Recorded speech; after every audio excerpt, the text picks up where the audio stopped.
காஞ்சிபுரம் மாவட்டம் ஸ்ரீபெரும்புதூர் அருகே புதிய பாலம் கட்டப்பட்டு வருவதால் 3 கிலோமீட்டர் தூரத்திற்கு கடும் போக்குவரத்து நெரிசலானது ஏற்பட்டிருக்கிறது.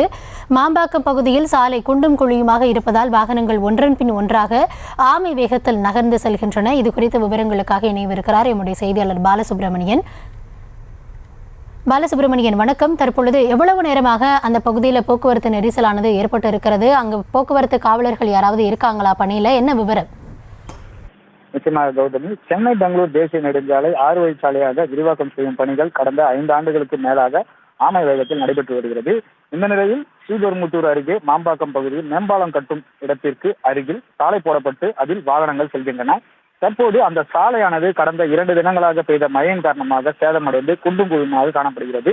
இதனால் அவ்வழியாக செல்லும் வாகனங்கள் ஆமை போல ஊர்ந்து மெதுவாக செல்கின்றன. இதன் காரணமாக சென்னை பெங்களூர் என இரு மார்க்கத்திலும் நூற்றுக்கணக்கான வாகனங்கள் ஒன்றன் பின் ஒன்றாக அணிவகுத்து நின்று 3 கிலோமீட்டர் தொலைவிற்கு கடும் வாகன நெரிசல் ஏற்பட்டு வாகன ஓட்டிகள் அவதியடைகின்றனர். தற்போது அந்த பகுதியில் நெடுஞ்சாலை போக்குவரத்து துறையினர் போக்குவரத்தை சரி செய்து வருகின்றனர். விவரங்களுக்கு நன்றி பாலசுப்ரமணியன். செய்திகளை உடனுக்குடனும் துல்லியமாகவும் தெரிந்து கொள்ள சப்ஸ்கிரைப் பண்ணுங்க.